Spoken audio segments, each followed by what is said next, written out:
mediunidade nas crianças.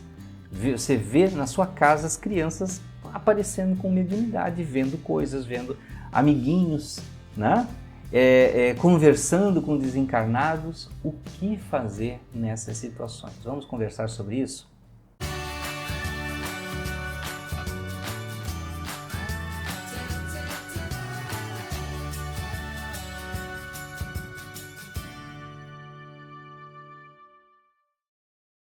Olá, amigos do canal Aprendendo sobre Mediunidade, sejam bem-vindos. Nós já fizemos um vídeo no passado falando sobre a mediunidade em crianças, né? Sobre essa capacidade de sentir, de perceber. Então, vamos falar um pouco mais, né? Renovar essas informações, deixar mais atualizado. Vejam que a mediunidade é algo, primeiro, natural. Não é extraordinário, não é dom, não é presente, não é maldição, não é dor, não atrai doença, nem atrasa a vida, não tem nada disso.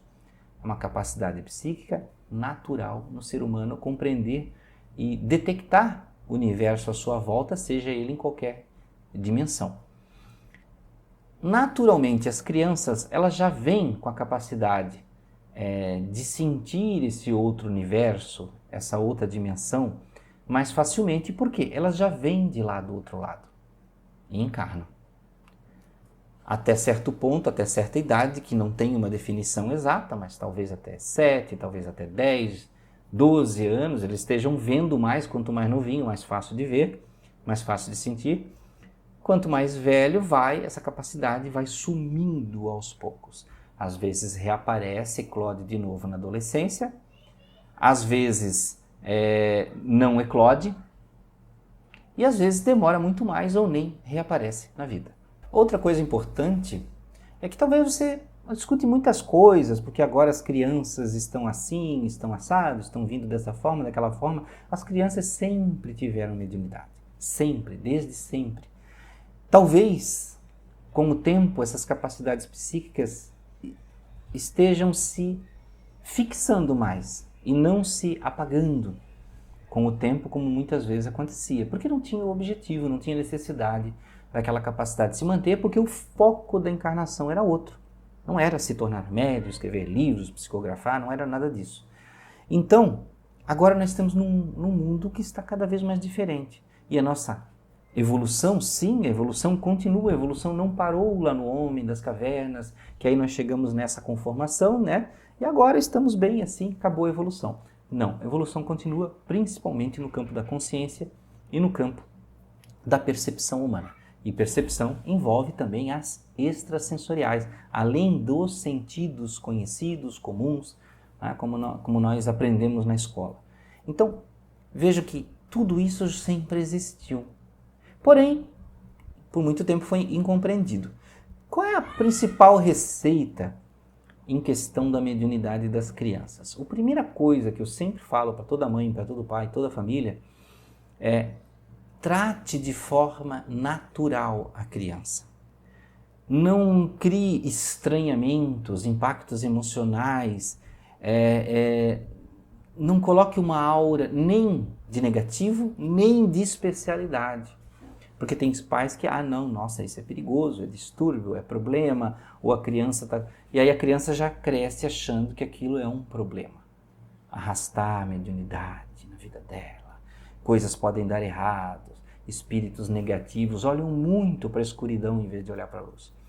O outro plano é começar a colocar na cabeça da criança que ela é especial, que ela recebeu um prêmio, que ela é índigo, cristal, não sei o quê. Todas essas coisas que na verdade acabam jogando uma responsabilidade em cima da criança que ela nem compreende. Um monte de crenças e características que a gente acaba adotando. E a pessoa cresce achando ser aquilo especificamente. Então, esqueça todas essas classificações, são capacidades psíquicas, só isso.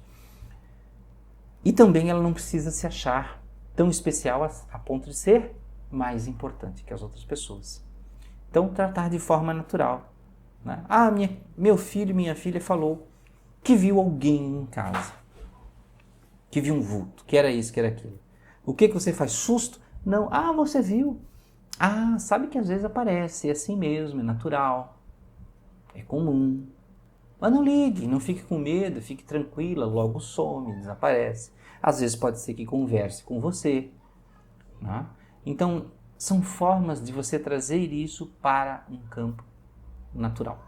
Outro jeito de você ajudar a criança é você inserir ela também em meios que ela compreenda que outras pessoas também têm aquilo. Então, tem centros espíritas que têm evangelização infantil, palestras para as crianças, existem livros, revistinhas, gibis que trazem o trato da espiritualidade ali.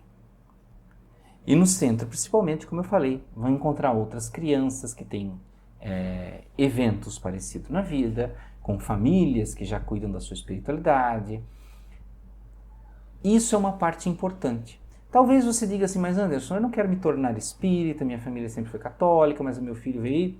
Mas explique então, pelo menos. Se você não quer dar esse suporte a mais para ele entender, né, para o seu filho entender, ou se não tem na sua cidade, né, tem carência de ter centros espíritas com evangelização para criança e tudo mais, né, você pode então buscar explicar, talvez com livros, talvez com historinhas e coisas do tipo, que vai ilustrar para a criança que este é um mundo natural. Por que muitas vezes também a própria mediunidade até se apaga quando vai chegando perto da adolescência, a criança vai crescendo? De tanto os pais se assustarem, de tanto os pais colocarem medo, ou fazerem o contrário, dizer, não, você não está vendo nada, você pensou que viu, o pai e a mãe passam a não acreditar, ou às vezes acredita, mas diz para a criança que não existe, que ela não está vendo aquilo. E talvez até seja pior isso, né? Porque aí ela começa a acreditar que ela vê uma coisa que o pai e a mãe não vê, que aquilo é errado, que não pode, que não existe. E se ela está vendo é um problema.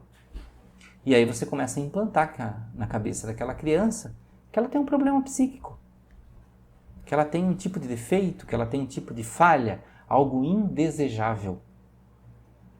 E isso é complicado. Aí você começa a colocar na cabeça da pessoa que ela é diferente, ela está diferente, ela não é do grupo, ela não pertence.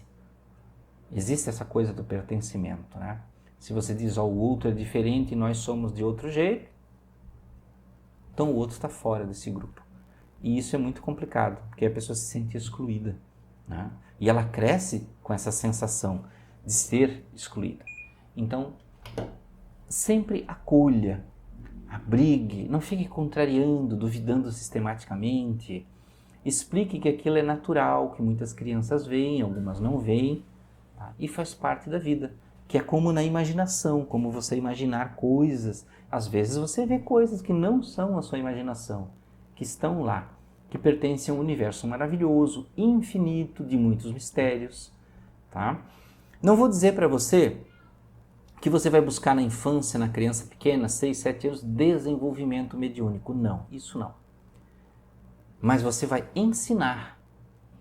Não é no desenvolvimento de aplicar a mediunidade em comunicação e coisas do tipo, ficar fazendo experimentos, mas de ela compreender que aquilo existe, está em livros e ela pode aprender. Então são formas didáticas de você demonstrar que aquilo está englobado na realidade. Desenvolvimento mediúnico quando estiver bem mais velha, lá na adolescência para a fase adulta, 17, 18 anos, né? Aí você, quem sabe, entrar num mundo de comunicação mediúnica e coisa do tipo, se quiser, se for favorável, se for necessário, se for do gosto de todos, da aceitação de todos. Ninguém, como eu falei, ninguém é obrigado a virar espírita e correr para o centro espírita. Porque aí tem que exercitar a mediunidade. Às vezes a pessoa tem a capacidade psíquica da clarividência. Não é necessariamente conversa com espíritos. Clarividência não é mediunidade. Então é uma capacidade psíquica que você tem, você pode ver coisas, porém não é mediunidade, não tem conversa com espíritos. Então você não precisa se preocupar que vai haver ali uma incorporação ou coisa do tipo, tá? Então, minha dica final, lembrando mais uma vez, trate com naturalidade e de forma didática. E assim a criança não vai crescer num ambiente de medo, de achar que aquilo está errado, de alguma forma, e a personalidade dela sempre vai ficar com esse gap, com essa brecha, ou para um lado ou para o outro, tá? Então, meus amigos, espero que tenham gostado desse vídeo, falando um pouco sobre mediunidade nas crianças, sobre como tratar, como cuidar, como levar isso na educação, que sim, é importante. está incluído na educação. Porque se você não fala o que é esse mundo, às vezes a criança aprende de um jeito errado. Tá? Aprende de um jeito errado com outro amigo que ensina errado, com alguém que oferece uma experiência errada, tratando aquilo como uma anormalidade, e é muito pior. Então, assim como a educação sexual, educação financeira, ensine também sobre espiritualidade. Isso vai ser muito bom. E a criança vai crescer mais segura de si, sabendo quem ela é, qual é o papel dela. Então, amigos, muito obrigado por ficarem até aqui. Muita paz, muita luz. Até a próxima.